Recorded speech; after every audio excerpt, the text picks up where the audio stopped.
What's up, guys? Welcome back. I'm working on a small project today, and I think it's gonna be a lot of fun. So remember to subscribe, and hope you guys like it.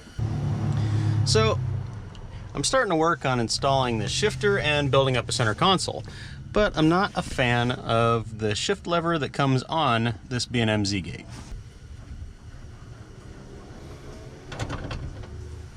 I think I can do a little bit better than this handle, so I'm gonna make a new one. But first, we're gonna need a couple of things.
So that's it. I built a shifter. I'm gonna work on getting the actual shift mechanism installed and start working on the center console for that. So you guys will see that probably on the next episode. But it's just a fun little project. It turned out a little bit hazy because the resin that we used was a little bit older, so it wasn't quite as clear as we were hoping. It's got a little bit of a yellow tinge to it. And there's a few things that I could have done better, and kind of a learning experience. So I might end up doing this again because it was actually a lot of fun, although labor intensive. It took longer than I thought, but it was kind of fun. I hope you guys enjoyed it, and catch you on the next one. Wagadoo out.